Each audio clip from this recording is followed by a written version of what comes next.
Come on, man. Hell are you? Come on. Come on. Come on, get in. Go. All units be advised. Possible vehicle in question. Late model Silver Impala.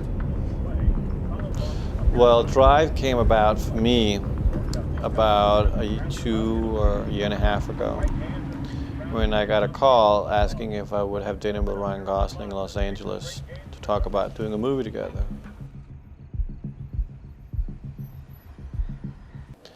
I was in Los Angeles at the same time, coincidentally, working with Harrison Ford in a film that wasn't really happening. It was going to crash.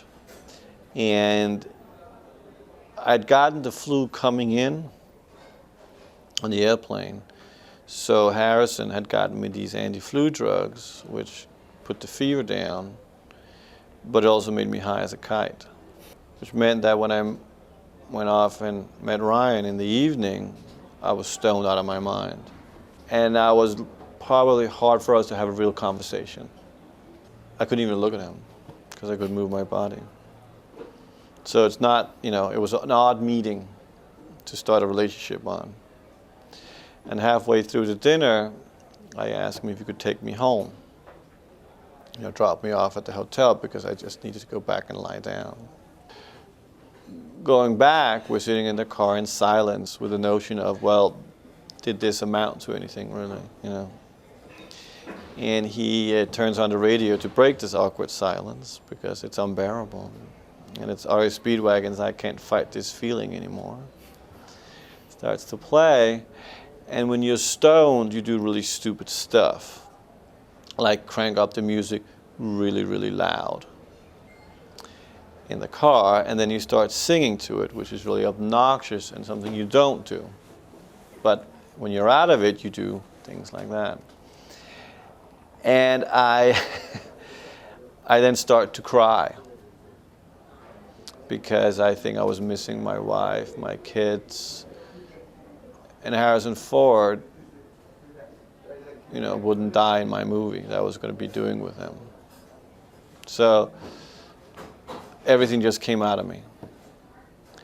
But what it did was that it gave me an emotional image. It gave me an idea for a character. And I turned to Ryan for the first time, really looking at him in the car as he's driving along the freeway, which was a great way to suddenly see, to visualize this emotion that has been built up in me. And I say, I know what we're going to do. We're going to make a movie about a man who drives around a car at night listening to pop music, because that's his emotional relief. And Ryan thought about it. He goes, cool, let's do it. Got a visual heading west on 7th Street Bridge. It's more like an existentialistic character, because he gets nothing out of being a crook. There's no exchange for money. There's nothing in it for him except the sense of movement. I always say it's an allegory from a man becoming a superhero.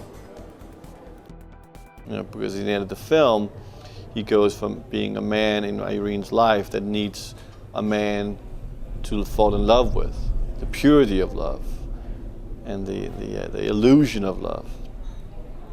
And to protect that and what they have together, he then needs to go to the dark side and become the superhero that destroys everything that's a threat to her in order to protect her.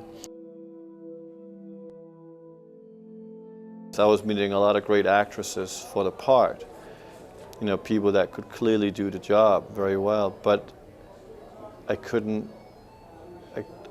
connect with them. Because the minute Carey walked through the door, it wasn't that I fell in love, but I knew that I would protect her. So she reminded me very much of my own wife in certain sensibilities, and then I realized, well, this whole film is basically a film about my relationship with my wife and what I would do to protect her. You know, Ryan's character Driver is like the knight that roams the wasteland in search of a mission, which is to protect, to be a hero. No, a fetish filmmaker is somebody that makes films based purely on what they want to see.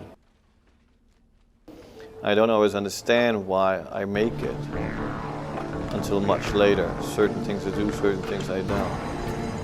But for some reason I can always see a connection that leads back to my own evolution, one way or the other.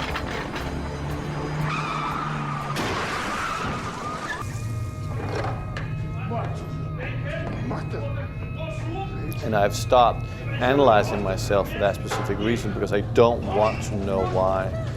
Because if I do, then I'll also find a way not to do it. And I believe art is best when it's all about the flow of emotions. Bronson starts with a man that wants to be famous for all the wrong reasons and realize that art is an act of violence, but his moral is that he'll always be stuck in a cage.